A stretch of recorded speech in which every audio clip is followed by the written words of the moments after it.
What's going on, y'all? So every week I'm gonna give y'all my reaction to Sunday's performance from the Bengals, my favorite team, my thoughts on the game and what went wrong, what they could have did better. And if they have a good performance, obviously. But a crappy performance offensively. As you see, 31 passes. I think only 13 runs from Mixon. He's running the ball well. Their most productive job all game came from running the ball, giving the ball to Mixon, mixing it up. But I think it's the same thing from last year as far as offensively.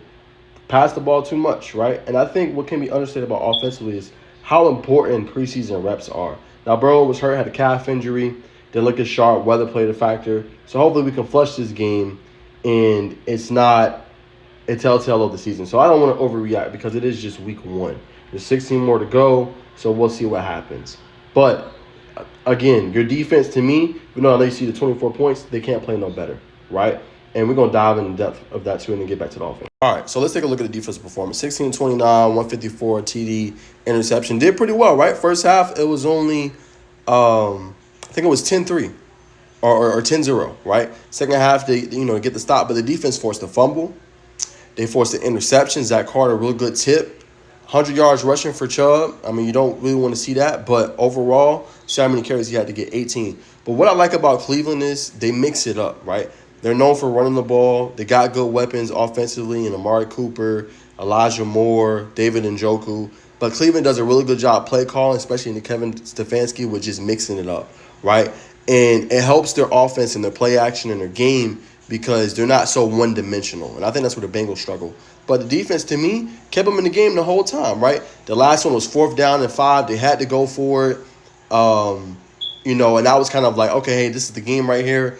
We got to go for offense, can get nothing going. So, to me, great job defensively by I thought the Bengals, even though the score doesn't really reflect that, and great job defensively by the Cleveland Browns. Now, back to the offense. Rep. Got to be better play calling by Zach Taylor and Brian Callahan. I'll put this loss on them. I don't put it on the defense, as I said. Do a better job of mixing it up. If you got to use Mixon for 3 downs, use Mixon for 3 downs. You got to just do a couple of different things. And I think the telltale sign is going to be the time of possession of this game because I'm pretty sure Cleveland dominated that. And that's what makes Cleveland so different.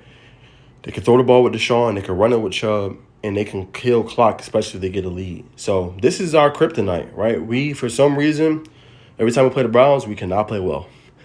That is going to be a storyline next time they play. They are 1-5 now against the Cleveland Browns. They got their number. They're showing it repeatedly. They can't go in Cleveland and win. Only win was last year when they played them and beat them at home. So we'll see what happens. Courtesy of the post game of what they say. But it just shows me how important preseason is, getting reps in. Unfortunately, Burrow was hurt, but he's going to have to figure that out. They had a pretty bad week 1 performance, too, last year against Pittsburgh, but they started figuring it out late. But they got to do a better job of scheming it up. I'm not going to blame the offensive line for this loss. I thought, for the most part, they did a good job. Jim Schwartz gets the game ball, I think, because he was disguising different things. He was bringing pressures. But I thought, for the most part, Burrow had time to throw. Some of it, the balls weren't getting there. Some of them were dropped. Some of it was the timing. So, hopefully, man, they figured it out. It is only one game, but game ball goes to Jim Schwartz. Great job designing different things defensively, blitzes, coverages. The secondary also gets a game ball with how well they played. Locked them down. Our elite receivers couldn't really do anything. So, hopefully, man, get to flush it. We'll see how they rebound. We'll see how it looks week 2. But it gets no easier for the Bengals. You got to play Baltimore week 2. So that's a home game, unfortunately. We'll see how they look. But, this is the kind of tape you want to flush. Hopefully they have better play calling from Zach Taylor and Brian Callahan. That's why I kind of allude the loss to. And, we'll see what happens. Good thing is you get to see the Browns again.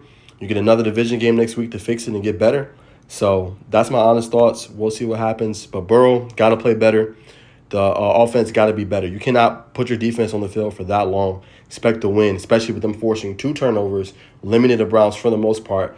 The Camel's back kind of broke there at the end with the last touchdown, but, I mean, they only allowed 16 points really for most of the game until the end when they was on their own territory, went for it, couldn't get it. No downfield throws, I thought, no deep shots, only a couple in the game. They couldn't connect. They do that more, I think it'll be better and better for them. But we'll see how they look week 2 against Baltimore, but we'll see. I'm not going to throw the panic alarm or say it's over and stuff like that. It's too early. But we'll see how they look. The guys to slow start last year. Let's see how they look week 2 against the Ravens.